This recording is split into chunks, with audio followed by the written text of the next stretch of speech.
Yes, sir. Yes. No, I'm also looking forward to the season. I think you guys are going to do wonderful. Don't worry about the haters. Yeah, no, that's correct. How did you get this number, by the way? Oh, Oliver Lamanek reached out about throwing out the first pitch for the. Yeah, no, he's a cat. He can't do that. Yeah, I apologize. I'm free if you guys need a hello. Hello? All right. Well, what's up? Happy Monday, deckheads. This is Barry on Deck. I am your host, Barry Lamanek. Thank you so much for being here. I am super pumped about this week. We have just hit today, as of right now, going live. This is episode 50. We are at the half-century mark. 10 weeks of this shit. Can you believe it? This is unbelievable. I'm excited. I can't believe you guys are still showing up. I'm so excited to be doing this show for you guys. Thank you for the continued support. Speaking of that, let's get to the chat right now. You guys know I love to kick it off by shouting out everybody in the chat. Robert Likes Beer is here. Good to see you this weekend, buddy. Chris Reyes, Jeremy Vinegar, thanks for coming out. Alex Villanueva, Chris Reyes, Danny Ariano, Francisco Abarca. What's up, buddy? Hey, Crystal. What's up, girl? Good to see you this weekend. You know I love you to death. Charles Garza is here. Demetrius, what's up, buddy? How goes it, man? Where else? Walt, what's up, dude? Matt, how are you doing, Matt? I forgot. Is it Poche? I don't know, Matt. I fuck it up all the time. 713 Hooligan, what's up, Josh? Chris Jones is in the building, everybody. Mind your P's and Q's. We got a lawyer in the house. Chris Lord, what's up, dude? Justin A is here. Sandoval, my sweet Donna is here. Hello, Donna. Hi, Jen. What's up, Clarence? I see you as well. Keith Sager is here on a Monday, not even a Friday for Lawn Talk. Keith is here right now. I love it. Who else is here? I see there's Clarence, there's Donna, there's CC, there's Robert Likes Beer. G-Man, what's up, G-Man? Good to have you back, buddy. Total Dallas is in the building. Who else? Josh Fernandez is here. Thanks for coming out this weekend. So many people came out. Walt was out. Luis Zelaya, what's up, buddy? Thank you for being a chat moderator. Along with Jeremy Vinegar, both of our chat moderators do a fantastic job. Virginia Buttonweed came to some shows this weekend. Thank you as well. Man, Promings is in the building. What's up, dude? What's up? Tony Jr. is here. The gang's all here. Jason Henson is in. Who did I miss? Katie is here. What's up, Chris Davis? Who else? Looks like Justin Kelm is here. Who did I miss? Damn it. I'm missing some people, but I got to keep rolling. Aaron J. Bryant, what's up, dude? Okay. Boom. Shouts out to the chat. Thank you all for being here. Busy day. Because today, you and I are going to learn how to bet on sports. We are. I've got none other than Jerry Bow joining me on the show today. You may have listened to him on Moneyline. You may have you may follow him on Twitter. If you know Jerry Bow, you know he knows his shit when it comes to sports gambling and betting. So he's going to be my guest in hour number 2 today, and we are going to talk about the art and science of sports gambling. I'm going to find out how he got into it, how he got so good at it, and then he's going to teach me how to do it. I'm going to ask him how I can get better at it, because I'm okay. Okay, I'm not really that good. But in the hour, that's going to be hour number 2. Hour number 1, I got sports for you, including some Crybaby on ESPN wrote a win-win article about the Astros. We'll talk about that. Duke University did a study on the Astros cheating. I'm going to share with you what they found out. Maybe good, maybe bad. We'll talk about it. I've got sports headlines. Kanye lost his shit at his first presidential speech. And even a film session that was sent to me. I think Katie, Penguin Katie sent this to me. So I would have to go back and look at my Twitters. But I'm pretty sure PK is the one that sent this to me. Yes, she is. So she's also responsible, in case you're wondering, she is also responsible for anybody want a pizza? So if it's not that bad. It's not that creepy, I promise. This side looks dark. Doesn't this side look dark? This side looks dark. Let's see here. Is that better? Oh, yeah. Look at that. Daddy had to fix his lights. So, hey, real quick, before we get into the show, I just want to say thank you to everybody that came out to watch this weekend at the Houston Improv. I did 3 shows along with some other amazing comedians, including friend of the show and reoccurring guest, John Wessling. So it was a hoot. It was so great to see all of the deckheads. Now, some of you I missed because it's tough to see on stage with the lights. And after the first show on Friday, I hung out with a little bit with the deckheads that came to that show. And then they were like, hey, maybe don't hang out so much. You know, pandemic and all and coronavirus, probably not the best idea. We took pics, but we were 6 feet apart. So I didn't get to hang out the second night, Saturday early and late show. I just kind of stayed in the green room. In fact, I even left early.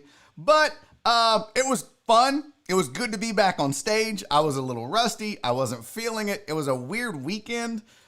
But we had a good time, and I hope you guys that came out to watch actually enjoyed comedy and being out of the house. So, yeah, even Walt was there, and I didn't know Walt was there. Walt is like sneaky, right? Like Walt's seen my comedy a lot.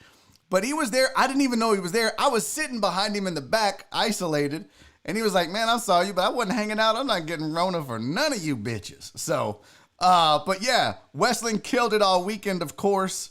He's in the building. What's up, Wessling, in the chat?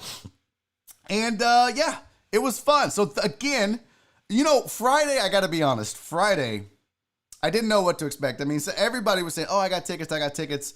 It was kind of scattered. I didn't know which shows.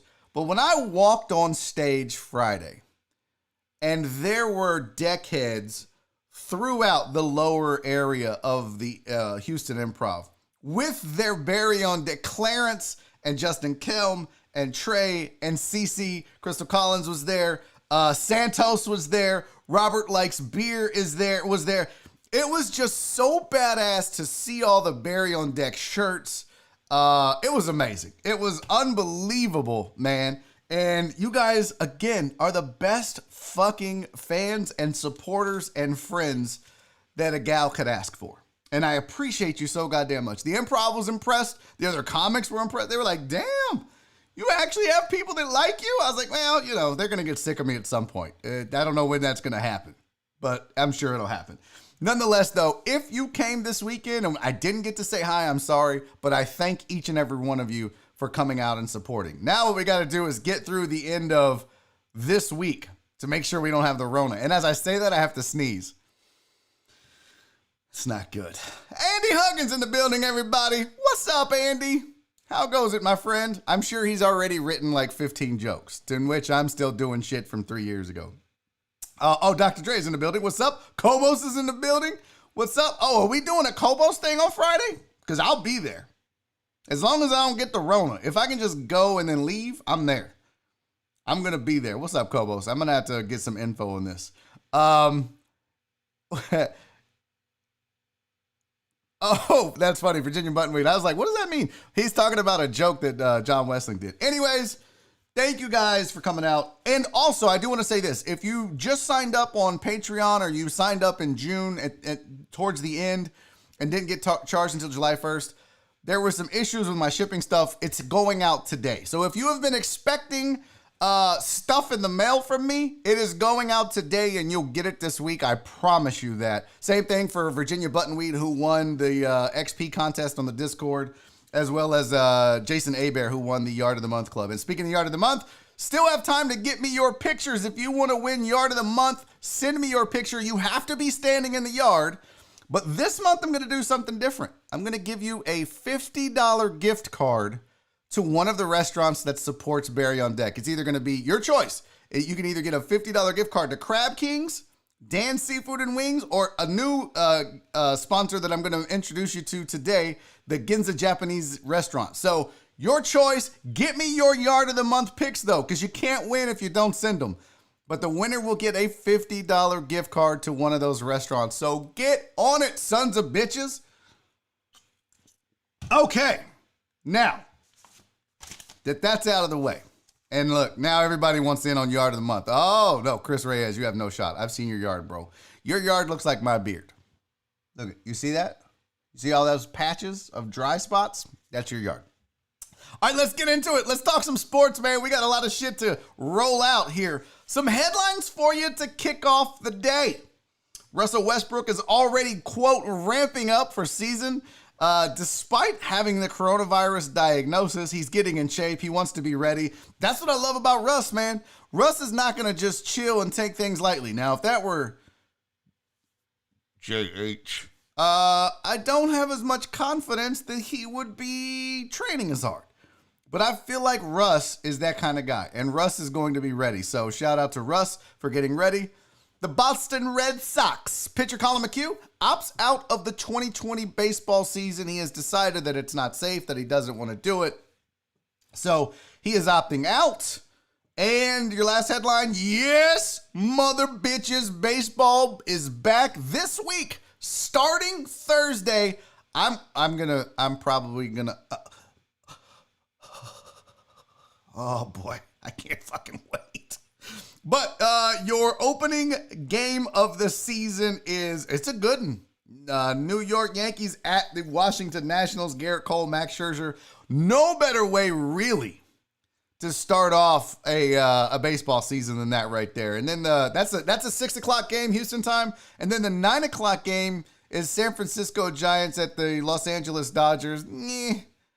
I think that's going to be a really lopsided. But, I don't give a shit. This could be the Miami Marlins versus the New York Yankees. I wouldn't give a shit. Baseball is back. Sports is back. Suck it. Coronavirus. We did it. Now watch them cancel the season on Wednesday. But anyways, baseball is back. If you're wondering, your Astros do not play until Friday, at which point at 8:10 p.m. they will be at home taking on the Seattle Mariners. So they're probably going to whoop that ass.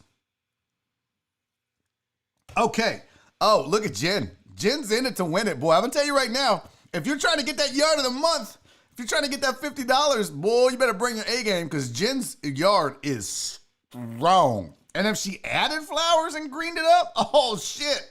Y'all are in trouble. By the way, Marcia said yard doesn't necessarily mean grass, right? No, it could be. If it's pretty, it's pretty. And by the way, if you live in an apartment, you are still in this to win this.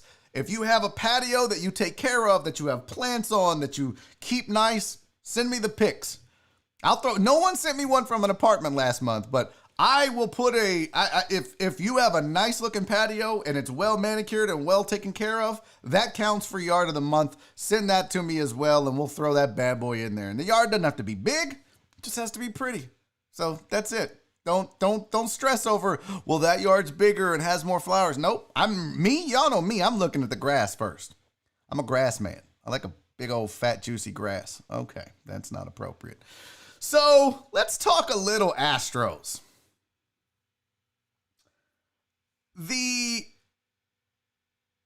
There was an article written by Sam Miller. And this cat might have written the most hackiest, stupidest article I've ever seen about a team cheating. And I tweeted about this right before we went on air. But let me read you this horrible shit, right? So that what you see on the screen is a direct quote from his article, where he talks about the fact that because no fans are allowed, nobody's gonna get to boo the Astros.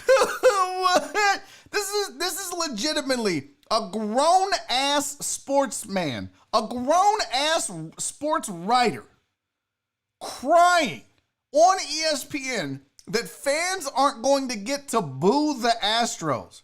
How the fuck do you keep your job, bro? That is the lamest fucking take and article I could have ever imagined being written. This is what he says at one point. This is what he says. At the first, the Astros would likely have been booed by some share of their fans, those who were ashamed by the winter's revelation that the Astros had brazenly, illegally stolen signs on the way to winning the 2017 World Series. I have a news flash for you, Sam Miller. No true Astros fan, nobody that's an actual fan of the team, is going to boo them. That's the dumbest take I have ever heard. Now, you may get like Total Dallas, who hates the Astros. He's going to go and then boo them. And then people are like, oh, see, oh, the home crowd's booing them. No, they're not, you dumb shits. Those are fake ass Astros fans. If you're a real ass, by the way, Jose Cruz says, suck it, bitches. If you're a real ass Astros fan, you are not booing your team. You're like, fuck them. Okay? Fuck everybody else. I'm orange till I die. I'm just me and Trump and the Astros. Orange till we die. That's how, I mean, look, it's your team. You think the Yankees fans booed the Yankees when they cheated in 2017? No. You think the Red Sox got booed by their fans when they were using Apple Watches to steal signs? No. That's stupid. What a dumbass take. Now, if you just wanted to cry in an article that you don't get to boo as a grown-ass man, you don't get to boo other grown-ass men, okay, write that article. I mean, you still sound like a dumbass, but that, expecting fans to boo the team, you're dumber than your article. I'm going to tell you right now. That's the stupidest take that I have ever heard of. But it gets better. He says at the second, they were going to be absolutely crushed by the boos of their rival fans, the victims of fraud. Holy shit, someone get this guy an award for drama queen of the fucking internet. What kind of hyperbole written bullshit is this, dude? No, do you really think that booing Jose Altuve is going to rattle him in some form or fashion? Do you really think booing Alex Bregman is going to shake that dude to the core when he's at the plate? Booing doesn't do anything for anyone except make the fans feel better. Players don't give a shit if you boo them. They're used to it. You honestly think that going on the road and getting booed was going to have an adverse effect on a bunch of professional baseball players? If you do, you need to stop writing about sports because you're a fucking idiot, Sam. I'm sorry. I'll probably never get asked back to ESPN, but this guy's too fucking stupid to have the right to post an article. Who approved this? Who was the one that was like, hey, this is a good ass article? You know what it was? It's clickbait. That's all it is. It's clickbait. And no, I didn't post a link. And no, I'm not talking about it because it's a trash ass article that outside of me dogging the shit out of it, I'm not promoting that article. So you gets no link. Just know it was on ESPN.com. I cited my source. That's it. And the source is a fucking idiot. I don't know why that made me so angry. All right, but it sure did. Oh, I was so pissed when I read that this morning. Now, on top of that, I happened to see an article out of Duke University who did a study on the Astros cheating. Look, we all agree they cheated. No one's denying that. Excuse me. I think the discussion becomes, did they win the World Series because they cheated? Well, if you listen to the smart folks at Duke University, no. The cheating had no effect whatsoever on the outcome of winning a World Series. This is according to their research. I'll post that link if you want that data. But here's what the article said, and I put no asterisk because the cheating didn't help. From the article, it actually says, I know it sounds crazy, said William Krenzer, a social psychologist at Duke University, instructor in the university's Science and Society program. In the games where they definitely cheated, there is little or no evidence of a significant surge in hits or runs. And here's what they did. Y'all remember that cat out of Houston that went back and watched every single pitch and recorded when he heard a bang and put all the data on the internet along with batting averages and results and outcomes and all that? So Duke University, these two really smart dudes, took all that data and started to analyze it and said, okay, what was the outcomes of the games? This is when they cheated. This is when they didn't cheat. So they did mountains of research using that data plus statistical data that's available from MLB. And that was the conclusion that they came up with. It absolutely did not help the Astros win. In fact, they were better on the road than they were at home. Let me repeat that for the people in the back that didn't hear it. In 2017, the Astros hit better on the road than they did at home. The cheating didn't help. The cheating was fucking stupid. It might have messed them up some, but it did not help them win a World Series. That was a talented ball club that will forever be tainted because they cheated, but it should not take away from the talent that existed on that roster. Period. Oh, and by the way, they won it in Game 7 on the road in LA. So suck it. Now, here's your stats. It says, in fact, the data analysis found, oddly enough, that most Astros hitters that season actually performed better in road games when the team most likely wasn't able to cheat than in home games when it did so. And you can see cheating versus not cheating, strikes, balls, in play, out of play, or in play, out, and in play, hit or run. Just when they weren't cheating, their ball strike percentage was up a little bit, but it had no real effect on the material outcome of the game. Here's some more stuff from the article. There was no statistically significant difference in the number of strikes, in play, outs, or hits when the Astros banged. Here was, however, a 5% increase in the number of balls called on pitches in which the Astros hitters were signaled. So what they're telling you is if they knew the pitch was coming, 5%, they got a 5% increase in a ball count or a ball in the count because of knowing what was coming. What's up, Terrence? Many Astros batters, including several of the team's top players, actually hit worse at home when the cheating should have been giving them advantage versus on the road. So again, I say to you, shut up about it. Did they cheat? Yes. Did it help? No. Is there an asterisk? No. There's no asterisk. They cheated. It didn't help. It's like taking roids and then getting knocked out in the MMA. Yeah, you took roids. You cheated. But did it help you? No, it didn't. So it doesn't count. Here's one more chart if you want to see it. Houston Astros weighted on-base average. This is on the road. Yeah. Oh, yeah. Look at Terrence Cartwright. Bringing the heat. Officially a deckhead. My dude. What's up, Terrence? Thank you so much, buddy. First of all, thank you for the super chat. You popped the super chat cherry this week. I appreciate you very much. And thank you for being an official deckhead, bro. Thank you for signing up. Thank you for being here. And thank you for the support. I'm over here bitching about all these stupid ass haters in the Astros. But look at this chart. Look, the only one that really benefited from the cheating. Take a look at the very bottom. Jake Marisnick at home with signal stealing. Oh, he was a lot better. Lot better. Who else? Josh Reddick's slight bump at home. George Springer's slight bump. Carlos Correa's slight bump. Altuve better on the road. Marwin was much better on the road. Bregman was better on the road. Yuli about 50-50, but slightly better on the road. Brian McCann was much better on the road, along with Marwin. And so, yeah, Evan Gattis slightly better at home. Derek Fisher slightly better on the road. Carlos Beltran slightly better at home. Guys, I know that all the Yankee fanboy crybabies and the Boston Red Sox fanboy crybabies and the fucking LA Dodger boo-hoo crybaby bitches all want to say that the cheating cost them all a World Series, but it didn't. The numbers do not bear that out. I'm sorry.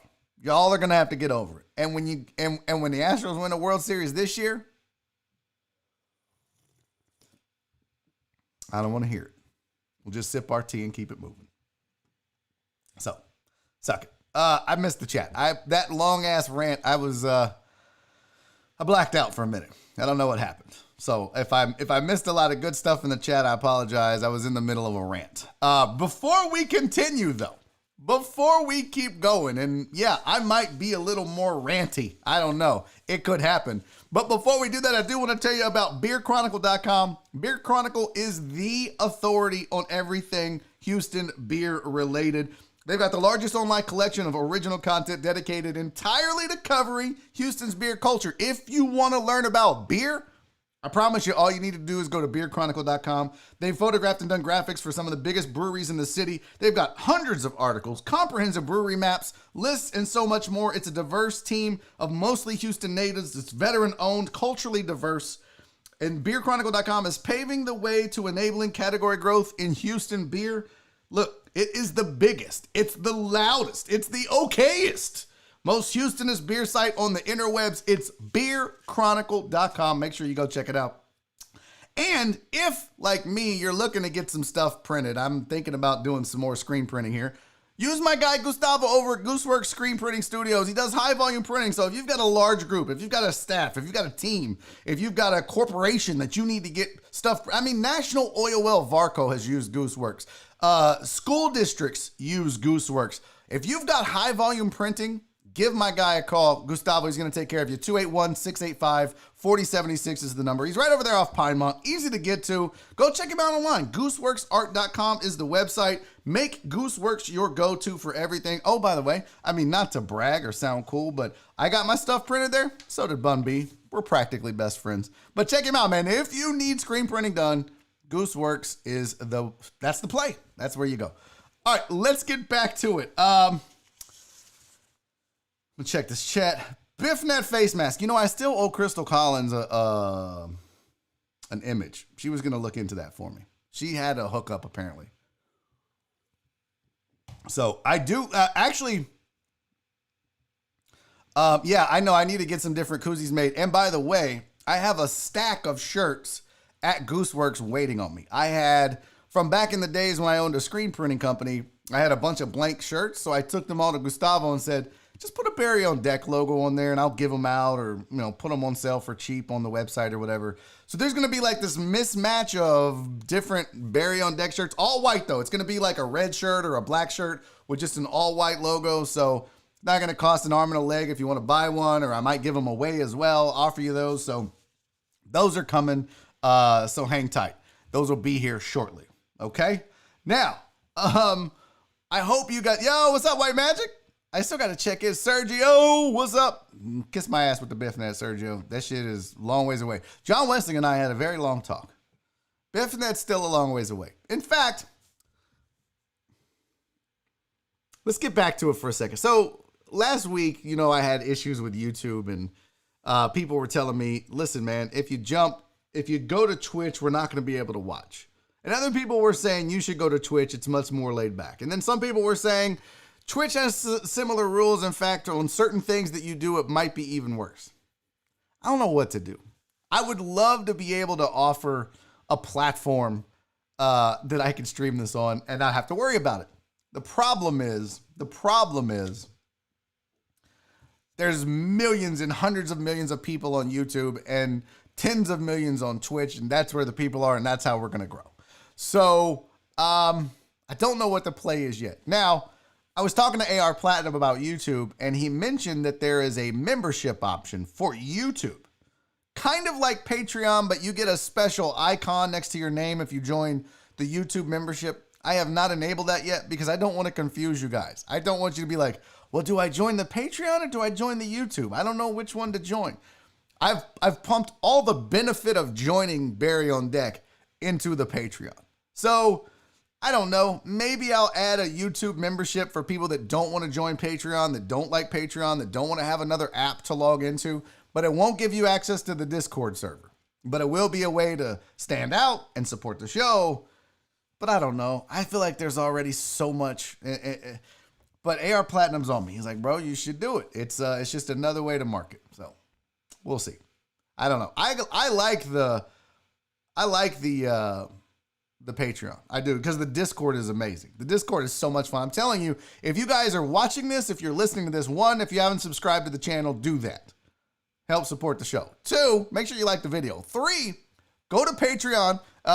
It's real easy to get to. Look, it's right here. Patreon.com/Barry on Deck. The reason you want to do this, the sole reason you want to do this, is access to the Discord server.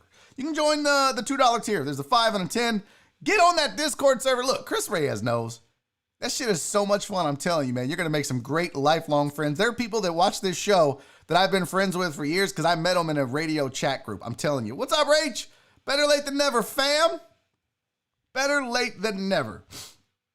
And the gaming group is, that's right, Chris. The gaming group, man, we have a whole Warzone regiment, just deckheads. It's so badass, man. If you're not on the Discord, I can't tell you enough. You're missing out. Okay, let's get to some entertainment talk because that's something all right here. I hate to tell you this, but Kanye West has lost his shit. Did you guys see that he had a campaign rally?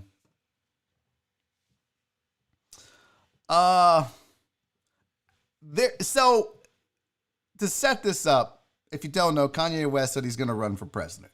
Okay. And then his family's like, ooh, we're kind of worried about him. He's having a bipolar episode. And then an article comes out that says Kanye West says he's not running for president. And I almost put that on the show. I almost used it. And then I didn't have time. Then a day later, he files to run for president to be on the ballot in several states and says, no, I'm not quitting. I'm totally in it. So Kanye is running for president. Hey, what's up, Mark? Appreciate you stopping by, dude. Thanks for being here. Just talking about Kanye West losing his mind. So Kanye is in it. He says, I'm running for president. I may be bipolar. I may be losing my shit, but that's not going to stop me. And he has a rally. And here's some video of Kanye at his rally. Where the hell did it go? Oh, I'm way off here. I'm on my old shows. Here you go. This is Kanye West at Kanye West's presidential rally. Here you go. You ready? Pay attention. So that's a Stephen move. When Harriet Tubman never actually freed the slaves. She just had the slaves go work for other white people. Y'all, we leaving right now. I'm sorry, what? The fuck did he just say? Run that back. So that's a Stephen move. When I don't know what a Stephen move is. I don't know what that means. Is that like a Karen move? A Stephen move? I don't know what that is. Let's get back to Kanye West. Dropping knowledge about Harriet Tubman and white people. What? Tubman. Well, Harriet Tubman never actually freed the slaves. She just had the slaves go work for other white people. Y'all, we Harriet Tubman never actually freed the slaves. She just had them go work for other white people. Kanye West has officially lost his shit. Now, mind you, this is the same guy that has already said that slavery didn't happen.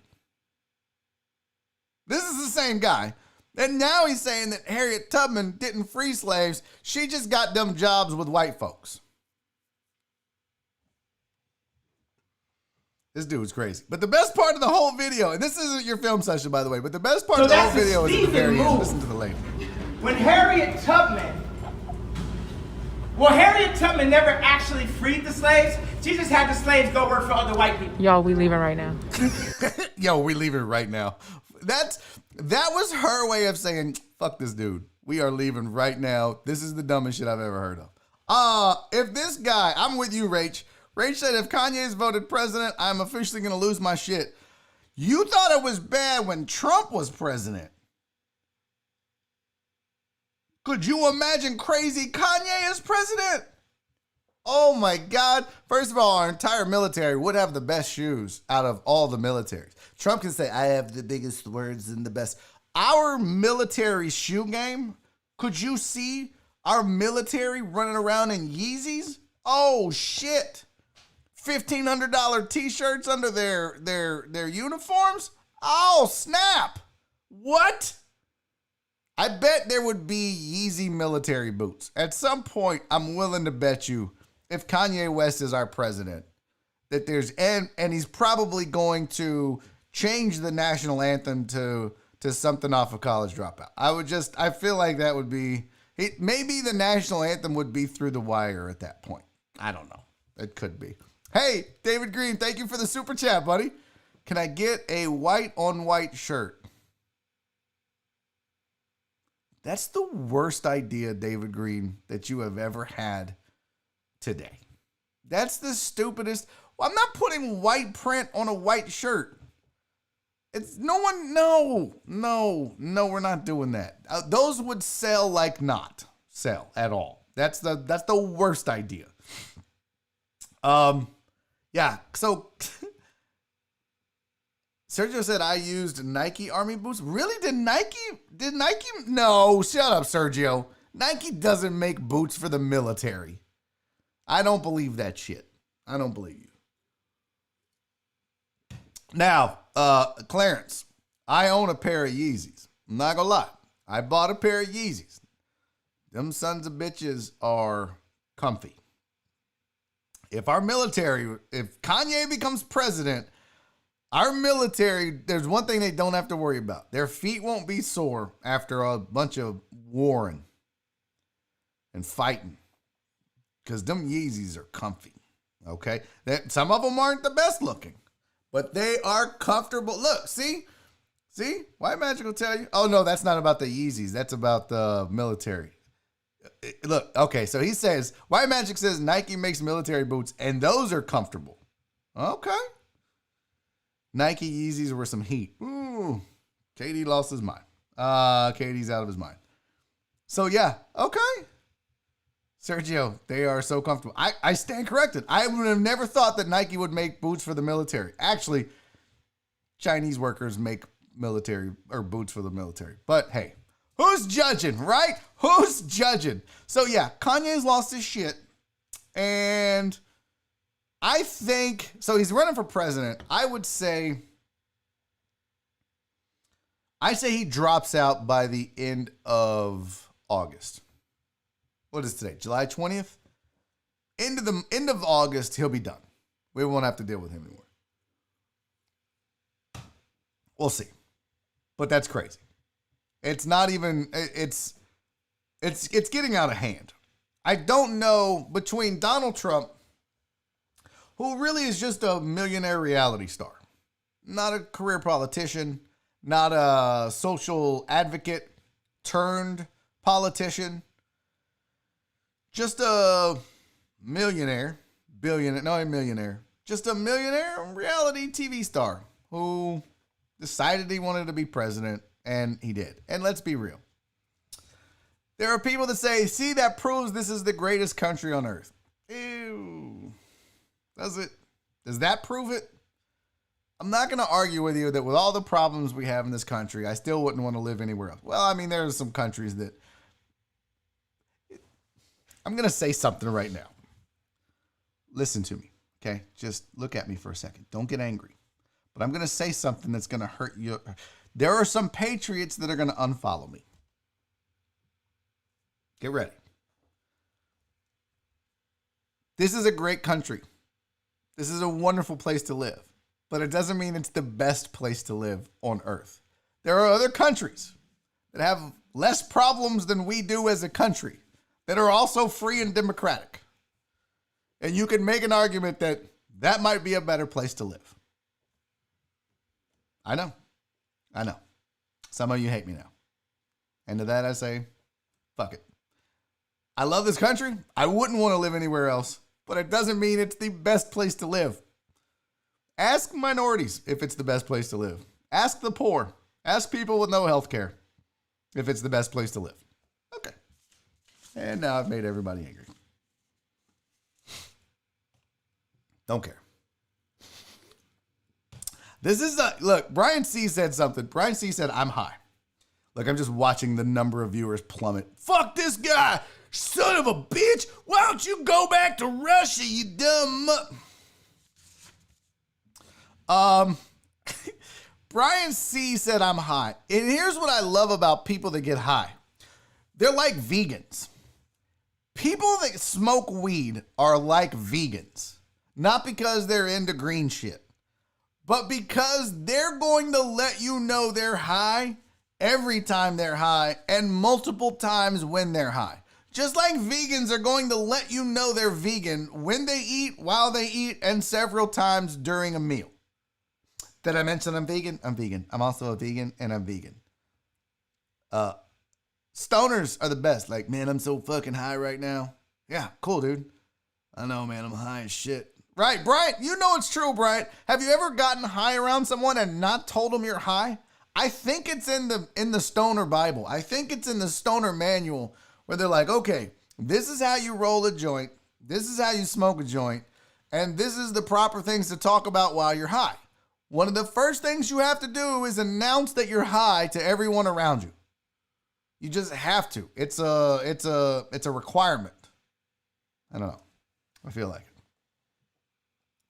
Right. Nope. I always let them know, Barry. What nonsense is Justin Kelm? He's spewing some nonsense, I feel like, in the chat right now. I do. 420, bro. Oh, my goodness. All right, let's talk about Mark Zuckerberg for a second, can we? Because speaking of weirdos, look at this shit. Mark Zuckerberg. He wore whiteface. Why is Mark Zuckerberg wearing white face, people? Can someone explain this? Oh, it's sunblock. Really? That's a lot of sunblock.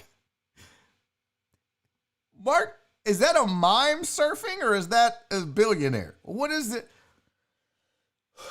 Who let this man go out and is he surfing? Is he I don't know what he's doing. Paddle boarding? I don't know. He's just generally being rich. But dude, come on, bro. You got so much money. Now, one person on the yacht that you're surfing behind was like, hey, dude, maybe rub some of that in. You look like a stupid mime right now. Like you legit look like a mime. You look like a white dude trying to be a geisha. Like that's fucking weird. Why are you doing that?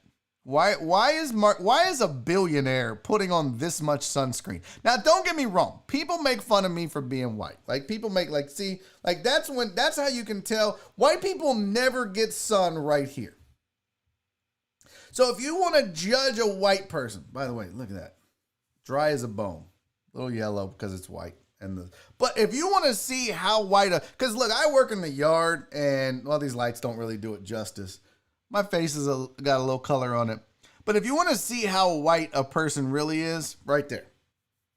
No one gets sun there. But no one lays out really and does that. They might do this, they might do this. But right there, that's how you know how white a white person is. No one's putting that much sun. I don't even know why. I know why. Because people make fun of me. And they're like, bro, you need a tan. So my dad had skin cancer. So I understand using sunscreen. What I don't understand is looking like a dumbass when you do it. I don't know why you would need to put on this much. Is that the zinc? No, not, what's it called? Remember back in the day, like lifeguards would put the white, I think it was zinc. Are you supposed to put that on your whole face? I mean, I know you should wear sunscreen. I'm not saying don't. I'm just saying you don't have to look like that. How's he going to wipe his face after the water? Like you're supposed to you towel off? What? That's so weird. It's a billionaire. You got billions of dollars, bro. No one bothered to tell you look like a dumbass. Billions of dollars. And why do you have your shirt on? That's weird too. Take your shirt off. Show us them billionaire titties. Let's see them. Let's see what billionaire titties look like, Mark. All right. What is this? What about his legs? What about his legs? What about his legs? They're not covered. Yeah. So much for that, right, Marsha? Good point, Marsha. See, that's why Marsha's smart. She knows what she's doing. Look at that. So he's covered his face. I can't tell if his hands are covered. But his legs. I guess he's relying on the hair on his legs to cover him. Oh, house. Okay. Those shirts are 50 SPF. I use them fishing. Got it. Okay. You guys are now mad at me because I'm judging him. Oh, look. Crystal Collins. He doesn't have it on his ears or his neck. See? Thank you. This is foolish. This is foolishness. He looks like one of the guys from Dead Presidents. Wasn't that the movie? Didn't they have the white masks? Yeah. Hold on. This is Mark Zuckerberg. Right here. This is him. Look. There he goes. There, that's him. Right there. Look. See? That's him.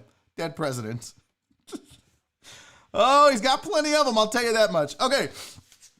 Oh, we got to get to a film session pretty soon. But before we do that, really quickly, folks, I need to tell you about, I'm really excited to have David 2 on board because he's got 3 great restaurants for you guys to enjoy. And one of those restaurants that I haven't talked about yet, but I am excited to tell you about is the Ginza Japanese restaurant that they have over on San Felipe. Super easy to get to. Follow them on Facebook, Ginza Houston, or go to Instagram and give them a like or subscribe on Instagram at Ginza Houston. If you like Japanese food, you're going to love Ginza Japanese restaurant. They've got a full bar. They've got a sushi bar. They've got a tatami room with seating. They've been around since 1975, okay? It is one of the few Japanese places in Houston that still offer the tatami room seating, and they're open late nights. Now, let me say real quick, not right now, not during COVID, but hours for late night are usually Fridays and Saturdays, 10 p.m. to 2 a.m., and while you're there, you could actually get some karaoke. Yeah, they've got karaoke there for the late night diners. So you can go Ginza, you can get some sushi, you can get your karaoke on once we get through this pandemic. Look, Christopher Mina knows. Christopher Mina knows. He even said it right here during the read. Ginza is good, really good. I'm telling you guys, I love having sponsors that are legit. They've got the full bar, like I said, plus the sushi bar. They get fresh fish shipped in every day, which allows them to offer a variety of special fishes. Guys, do yourself a favor. Go check them out. You can get it to go. You can go home and eat it. Householder says, I'm in for sushi. Go do it right now. Go follow them on Facebook and Instagram. Ginza Houston, or give them a call. 713-785-0332. 713-785-0332. Now, if you are not a CBD user, and I know Chris Householder and Brandon Martinez and several other folks can vouch for Hemp Vita and HempVitaCBD.com, but I'm telling you right now, if you need healing, and I'm not talking about religious, I'm talking about maybe you suffer from some of the following things. Maybe inflammation. Maybe you have insomnia, anxiety, seizures. You need pain relief, like my wife. She's got bad ankles. She's on her feet all day. Hemp Vita CBD oil takes care of it for her. Maybe you just need to relax or get better sleep. Check them out, HempVitaCBD.com. Chris knows. Them gummies, man, I'm telling you right now, if you want to sleep better, get you some Hemp Vita CBD gummies. When you check out, use promo code DECKHEAD15. You're going to save 15%. They're going to know you're supporting the show and that you heard about them from here. Online, it's real easy, HempVitaCBD.com on Facebook, and it's HempVitaCBD.USA. On Instagram and Pinterest, it's Hemp Vita CBD. But I'm telling you right now, no THC, all the cannabinoids organically grown in the U.S. They're committed to your health and well-being. If you've never tried CBD and you want to give it a shot, check out HempVitaCBD.com. Now, it is time for...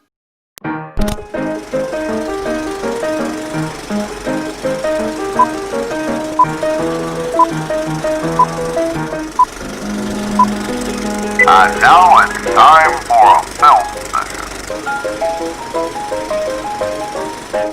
Boop. Yes, film session. I love TJ McLaughlin. Always the first with the film session. I think he has it saved and he just waits. He's like a predator. And then when I hit that, he fucking sends that chat. Always the first to call out the film session, and I love it. All right, here we go. Now, Pink and Katie, PK, shout out PK, sent me this video. And I want you to know that no animals were harmed in this video. The animals ended up being okay. So YouTube, go fuck yourself. If you take me off the air, I swear to God, we're finishing the show on Twitch today. I mean it. I mean it right now. Listen to me. Listen, everybody. I don't know why I keep grabbing the camera. How many people are watching right now? 125 people are watching this show. If YouTube takes me off of air because of this video, meet me on Twitch. At Barry is Funny on Twitch. Go find me. It's real easy. Look, I should pull it up. Seriously, I'm going to Twitch for the rest of this show. Me and Jerry Bow on Twitch. Just go to twitch.tv/Barry is Funny. I got to make sure that's right.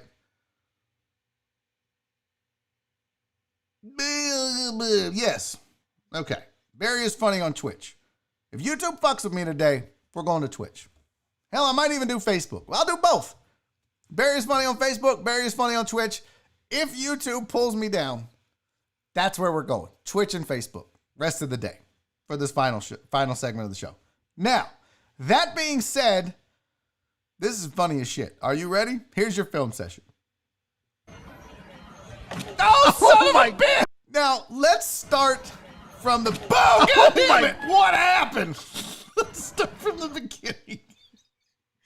I don't know why that's so funny to me. Listen, I have a confession to make.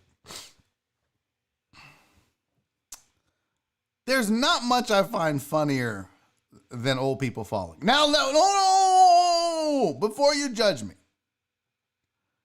before you judge me, not that I want them to get hurt, but just like on America's Funniest Videos, they'll always have videos of old people falling down. Absolutely hilarious. One of the funniest things to me is just watching people fall. Old people fall differently. It's a little funnier. But go ahead and add flamingos flying into a bridge at the top. God damn it! Oh my! How do you not see that as a flamingo? I know flamingos have two working eyes. Oh my! I know that flamingo. I know he sees the bridge, bro. You see the bridge. I know you see it. Jason Instant said that flamingo was sitting on the goddamn corner doing dope. I know you see the bridge, bro. I know. Now look, let's fast forward. For those of you just joining us, the flamingo's okay.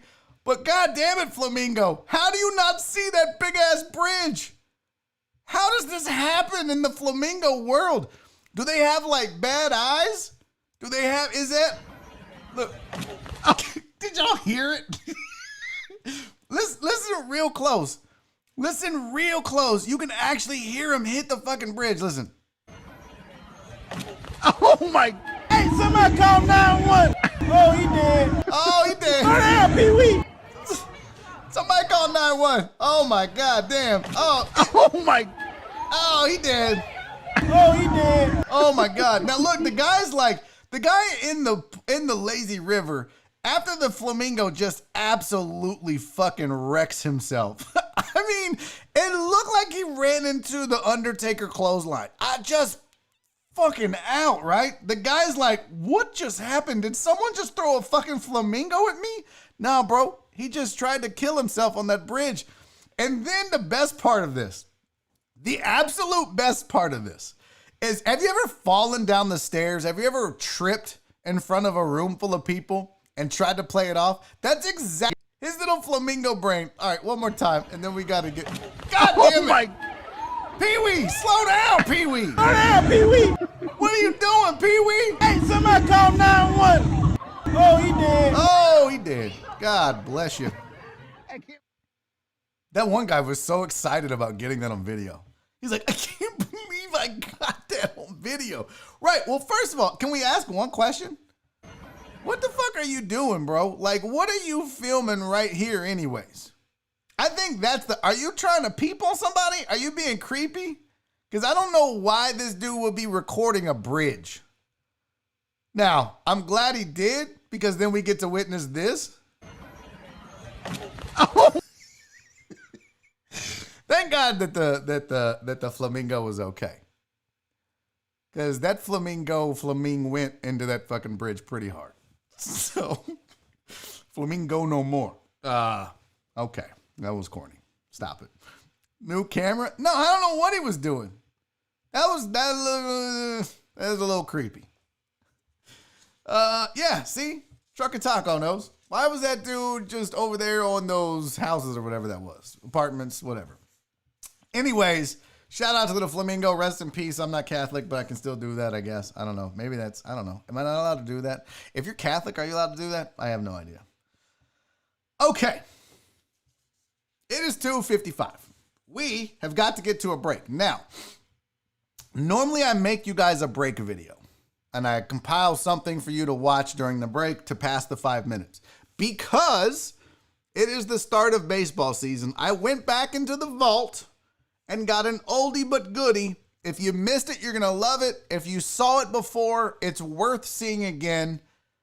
In this break, a dad buys his son a baseball bat, and it's the most touching and emotional thing you'll probably see all week. Even if you watched it before, good luck not tearing up watching it again. We're going to do that. We're back in 5 minutes. Joining me next on the show, oh, no, that's not it. That's not Jerry Bow. The man, the myth, the legend, Jerry Bow is going to teach me how to bet on sports. We're going to talk sports betting, sports gambling, find out how he got into it, find out how it all works. If you have questions, get ready, chat. Now's your chance to ask one of the best in the business, Jerry Bow, sports betting and gambling questions. So we're going to do that right after this. Do not go anywhere. If this is a 5-minute break, I am back with Jerry Bow in 5 minutes. Stick around. This is Barry on Deck. I'm your host, Barry Laminack.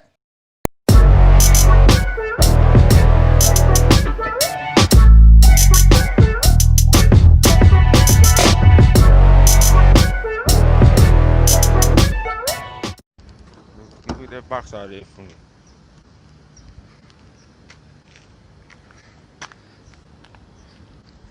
Shit.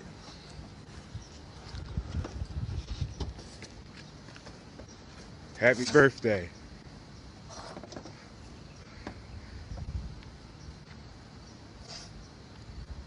Don't cry.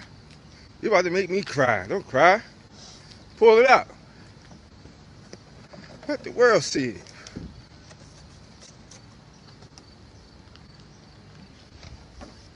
I ain't forget about you.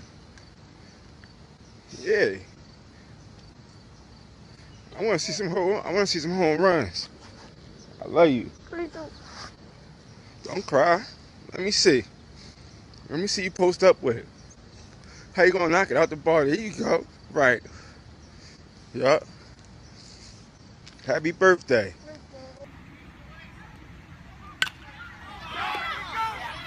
I got it! Yeah! Yeah! I caught it, boo! I caught it, baby! Yeah! Way to go, boo! Nice home run, kid! Thank you! Thank you, boo! Yeah, boo!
Number 2 of Barry on Deck is upon us. It's here. I'm your host, Barry Laminack, thank you guys for sticking around through the break. I know we do lose some folks because they're like, well, fuck this is boring. But, Daddy has to pee-pee. So we get our guest on, and I go pee-pee, and then we come back and do another hour. Nothing sounds worse than a grown man saying pee-pee, okay? I'll admit it. Joining me on the show right now, my guest, a friend of mine, worked with him at ESPN. He is an amazing human being, along with being an amazing sports bettor, and a radio dude. He's got his own show called Moneyline on ESPN Radio. You can catch every Sunday. You produce the Booker T show as well, right? Yeah. The Hall of Fame. That's it. Joining me on the show, Jerry Bow. What's up, dude? Now what's going on?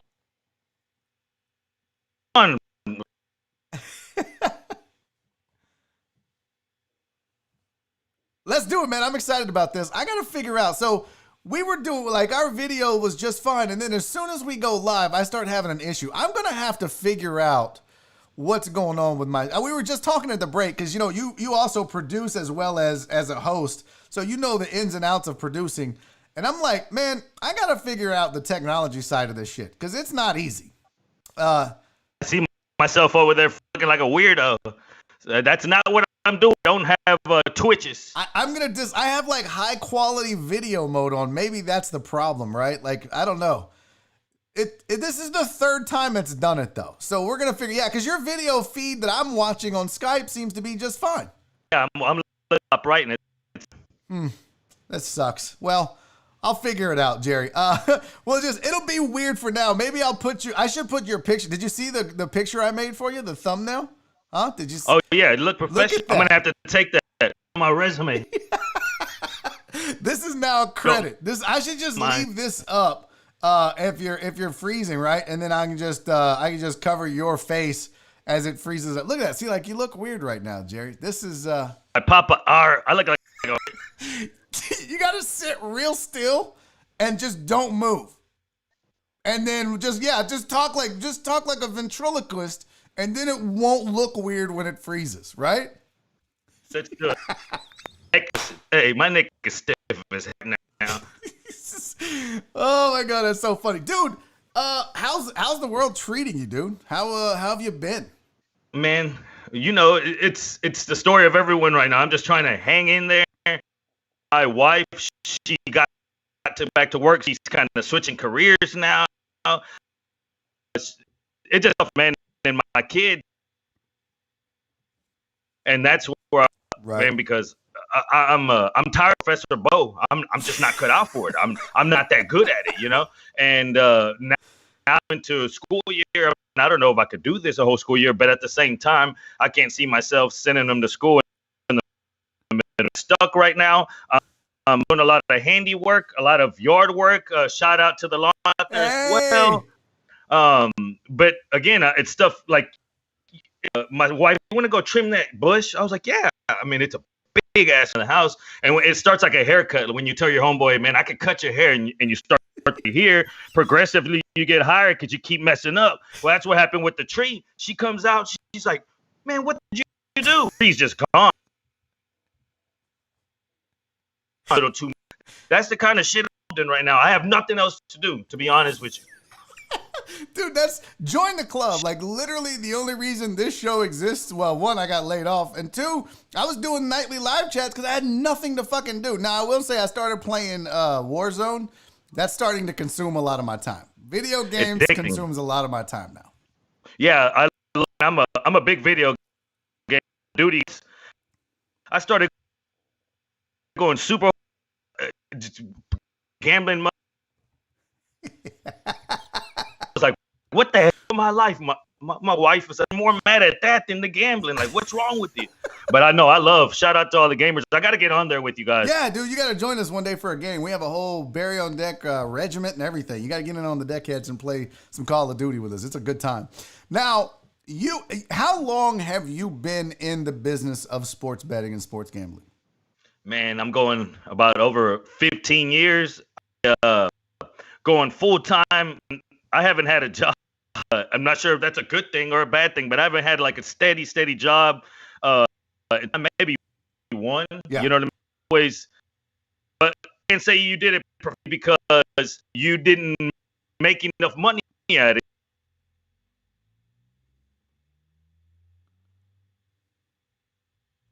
Year that be like that's how it when you this is 02 right after the moneymaker era, and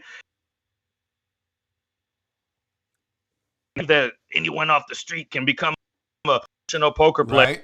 Right. I was just infatuated with the idea that have $100 and turn it into 200. You know what I mean? Like that just infatuated me, and you know, because lose the monetary value of $1.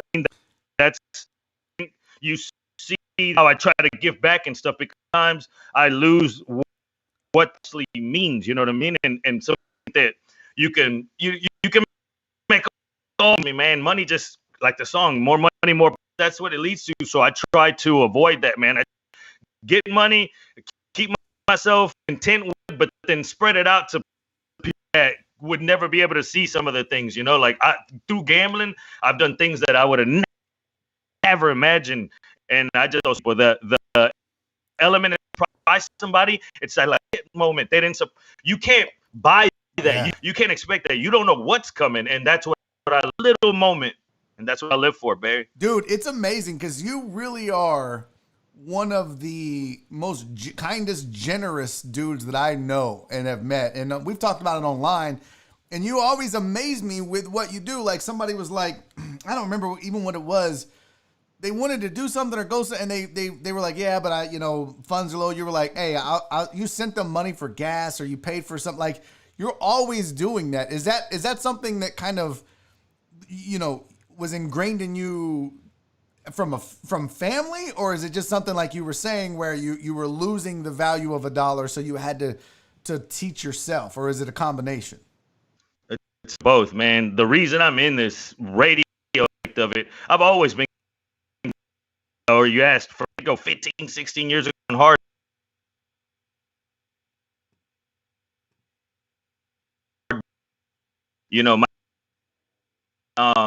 That's where my fine gambling, but man, I got to do something. I can't let his microphone, that the way he just was murdered, his brother at that, set him up for money, basically, knowing that to inherit a bunch of money and whatnot. And about a year to figure things out, like what am I gonna do? Then I ran into Glenn David, really close with my through the industry, and he gave me his number. He said, you get your heart off the. Wow. Like you.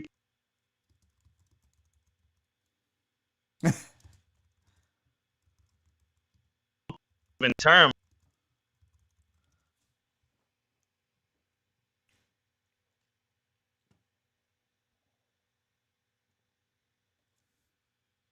As it sounds, man. Really? That, oh man, it's all right. You killed my father, but it came to a point. It was consuming me. So then I couldn't let it only kill my father.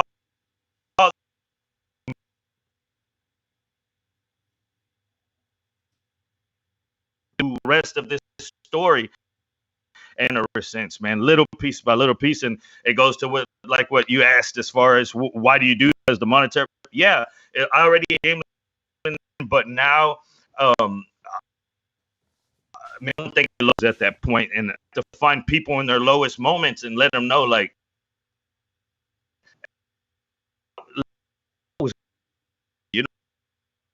the dark built it. I'm holding. That's the kind of way it's brought me hard. It's to people like you, man. So one that takes. Dude, that story. I'm gonna use your thumbnail because the video is driving people nuts. So I'm just gonna bounce the thumbnail back and forth. But your story, it doesn't. The information's the same. They just can't see your badass soccer jerseys in the background. I'll throw it up every once in a while so they see it. But your story is one of perseverance and triumph along with tragedy. And that's the crazy thing, dude, is you've been through so much, but even though you've gone through that, you're still one of the most positive people I know.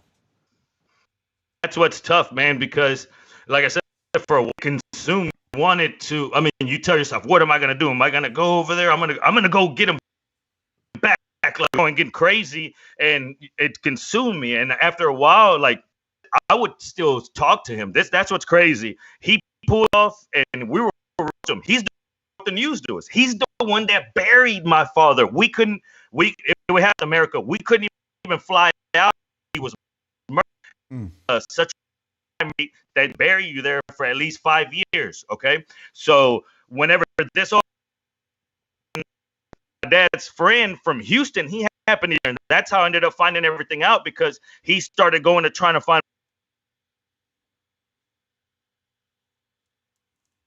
what happened. And I'm thinking, man, that doesn't add up. But one of my dad's friends, and I found my dad's phone, and on that fused like a two-way recorder.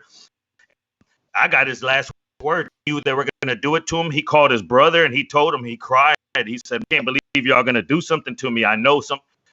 I heard them going back and forth. I knew then and there, like, okay, I'm onto something, you know. Oh, yeah.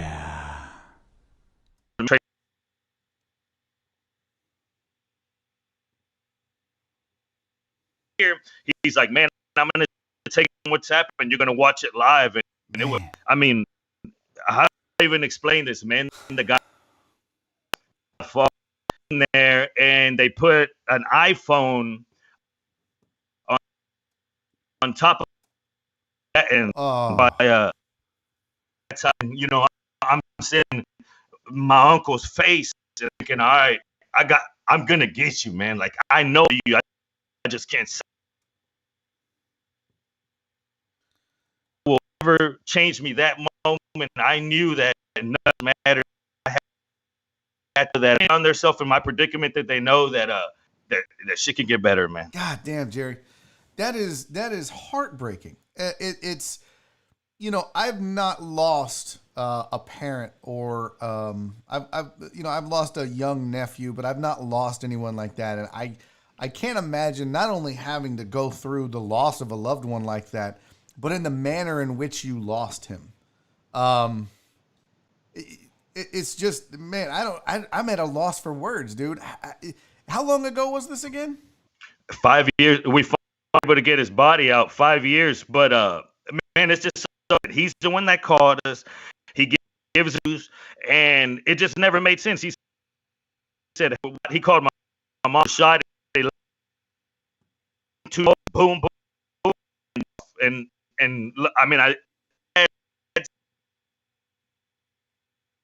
said, and I see my father, my uncle, never made, like I tell you, the guy,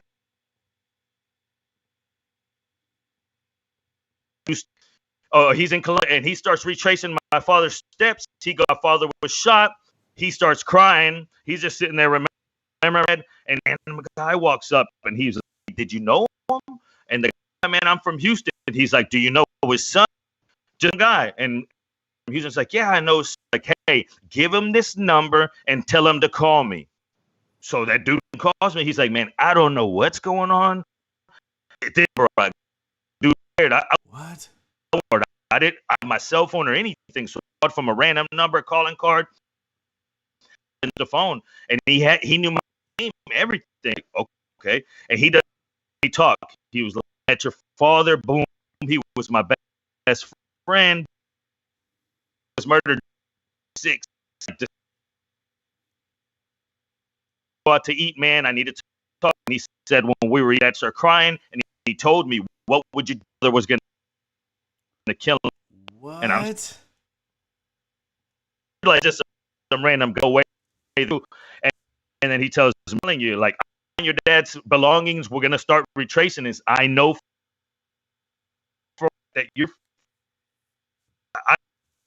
anyone, because my uncle was so close to my mom, and they mind. You're grieving right now. Just your dad Yeah. was murdered. Like, You're reaching, so I right? didn't Like say, you're yeah, looking for something that's not there. exactly. So I stayed quiet. I would call my uncle, man. And, I mean, it's shitty as clown, man. And I would drink that bottle. His soul, what I felt, so I couldn't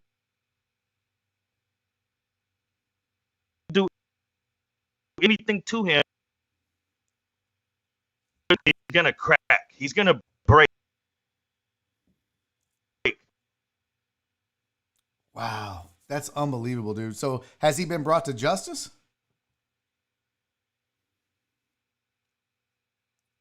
Recordings, they found him and whatnot.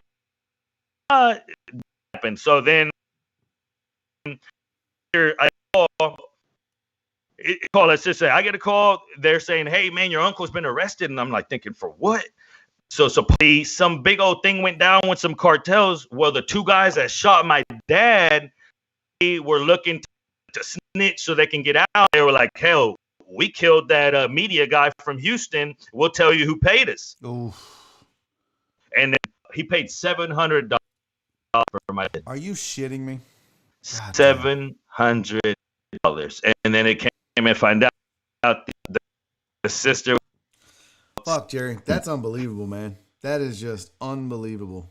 What a tragic story. But from that, we have been given an amazing human being in yourself who has risen above it and gone on to do some pretty amazing things, man. Now I will say this. So we are having some technical issues, and I want to say this to the people that are in the chat that are like, "Fuck, we want to hear this story," but like every third word is cutting out because of the technical No way. problems. Do not fear, my friend. So we're not going to get it live, but here's what I do. Every show I record. So what I'm going to do is when this video gets posted, I'm basically just going to post the second half separately. I'm going to do hour number 1 by itself and then hour number 2. So you guys will actually get to go back and watch the full version of it. It's a heartbreaking but interesting story, and I think you guys need to hear it. And first of all, thank you for sharing it, man, because it can't be easy. I don't think I could share that story, but I think you've had some time to process it. And I'm guessing talking about it helps a little bit. It does. The road's real dry right now. But when you do it, man, when you talk about it with people, like I do it for that reason, because at one point or another, to your father, but another, you feel lost, or I lost someone, or things can't get worse than what they are now. And I promise you, as cliche, it's not back up out. If you just believe and you tell yourself, at that point, I didn't know what I was going to do. Either I was going to let that keep consuming me and say, live with a hatred towards him, and I spoke to him after he was arrested and stuff. We spoke, and he admitted, and it was like that's the last we spoke, and it's like, all right, like what happens now in life? And like I called Glenn, and man, I started interning. I was working for free for 2 years. Wow. 2 years. And like I said, I'm still not, and I'm not like anything English, but I am toward thing, man, to try to get that microphone back. That's all he lived for, man, was that. He died doing just that. He was doing play-by-play and stuff. And you're looking for the microphone. I want that microphone buried, like, and we're gonna get into the game. And like I've always right on that, and I get paid just to what I think is gonna. That's to me. I've done it for. It's called touting. Like I'm gonna bet Wednesday. I get money. You know. Other than that, I need that microphone for that. I know that it's always this industry to be either really good at you, or you got to be connected with the people in the. You could be magic. Amen. And I'm thinking like look like you and not to just shove on your back or anything like that. But you took. Look at the deckheads. They go wherever you go. Like when you build it, people mess with you. Like I have to find a microphone. That's I'm restless. I'm restless until I get it, Barry. And nothing else matters to me other than building it. And steps to there are built through all these little experiences, these lunch ladies whenever, COVID break out, helping homeless people. Like, everyone thinks that you got to post every single thing you do. I do so many things behind the scenes, but I do them in front, not to front to somebody saying, hey, man, I'm flexing. This is how I help people, to do it like, hey, let's make this contagious. Yeah. Like, let's do some good shit together, because I guarantee you, once you live like people start doing good stuff, you just fall in line. You say, you know what? Well, me too. Why not? And the people that know that this isn't just it's not a front. It's not you pretending. It's not you putting on something. Like, the people that know you. In fact, Patrick Randall sent a super chat in. I want to thank Patrick Randall for his generosity. He sent a $5 super chat, but he said, Jerry Bow is my dude. He said, I played Santa Claus for this guy and will hopefully be better at it again this next year. Love this guy. And that was something that you put together for some kids, right? Yeah. So she's probably to the teacher. They hooked me up with this school that's a special needs education program, and she's the teacher. Like I said, I like to, in the COVID breakout, we know that the doctors and the kept. What about the janitors? Like, that stuff too. That's what I sometimes with these like kids, like I feel like maybe they get left a little bit behind on certain things, like I told you with gambling, I've experienced things that are possible. So I'm like, why don't I just pop up with pizzas and just serve for no reason at all? So I start looking for a Santa Claus, man. And here comes P. Ray. He hits me up. He's like, I'll do it. And so he shows up, man, takes a long drive, and he gets dressed Santa Claus. And we go into like the principal's office. And I think that was a fetish of his or something. He had that big old smile. He was like, principal's office, undressing. Okay. He goes in there and comes out, Santa Claus. He's looking good. So we go in there, man, and we're handing out pizzas. And all of a sudden he comes in. I'm like, what's wrong? Does he got to go to the restroom or something? He comes, he's like holding his mustache and his hat. It's all falling off. And the kids are like running at him, and they're running and they're taking pictures. They're for all types of stuff. And he's sweating. And he's like, bro, I don't know how long I could keep this thing going. And he's like holding it up, though. Like, he's with one arm up, like one arm Santa. Yeah. He's doing this number. Cheese. And man, what in the hell do we do? But finally, like I said, he took a few pictures. Santa. And then he leaves. And then this fool comes right back after he changes. One of the kids looks at me and he's like, isn't it?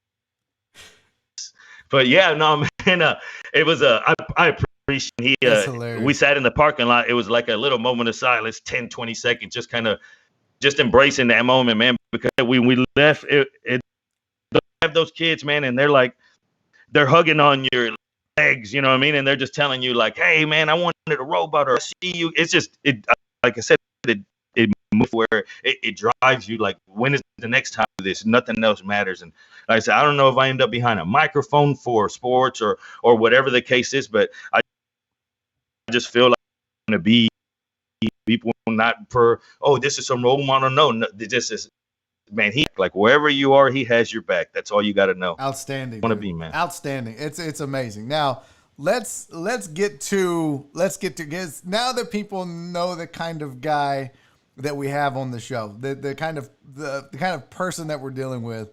Let's talk some sports betting. Let's talk some, because are you self-taught when it comes to this stuff? Self-taught some. I learned, man, from some old guys, 70-year-old guys, man, going to the horse track, losing all my money. I would go all the time, going to these poker rooms, losing,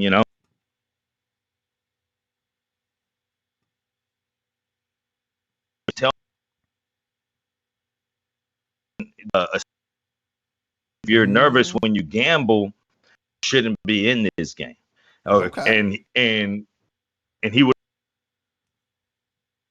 weren't or whatever the occasion went out a lot, and he would always shake my hand and he would tell me, you're not ready. And I've always had a way of conducting myself as far as like, I believe and I try to do it in a fashion like I want a war with it. I want to feel like the game, So told me though, like,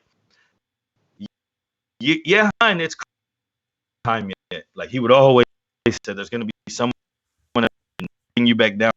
No, it's not your time. It's hard. Like if at first you don't want to understand. Like young, you're thinking, man, I'm winning money. And then you don't understand it. And the day that you finally understand it is the moment that you take that next step. Like self-pride, shit, man. It goes out the window when you're gambling, man.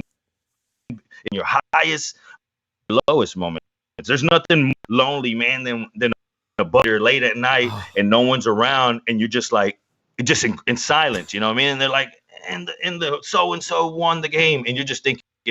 It's just silence. There's no one to talk to. You're just like, why the hell do I do this to myself? Right?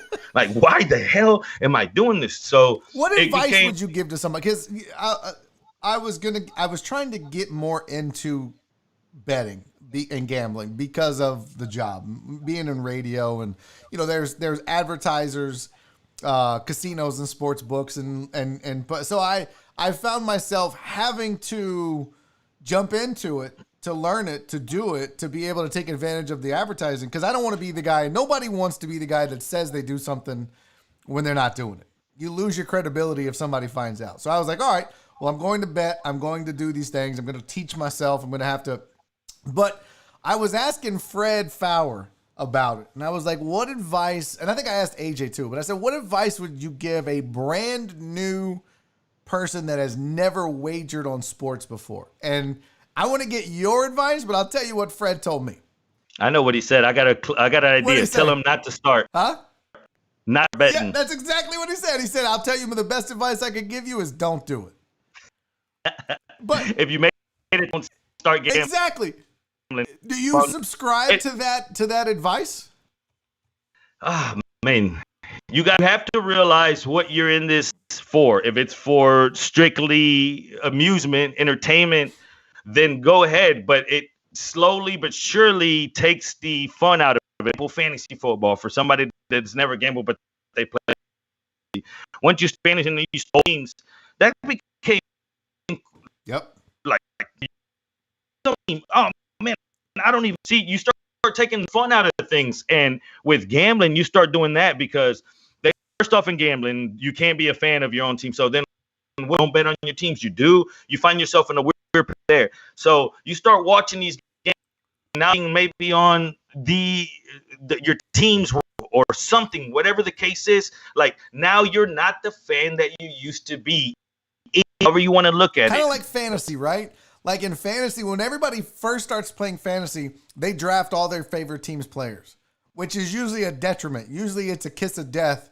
I don't give a shit what team it is, but if you draft all Astros or Texans or whatever in your fantasy football or baseball league, you're probably going to shit the bed. And the same is true for gambling. If you just think that your team is superior no matter what, and that's how you bet, it's going to backfire. I've seen a guy draft years back, man, show up in a Cowboys. This fool drafted Romo, Mary, Witten. He would look at a smirk like, yep. And we're thinking, what in the hell is he doing? Like, what in the hell is he thinking right now? But yeah, man, these fools. I'm thinking, what is going on here? He has all these damn Cowboys.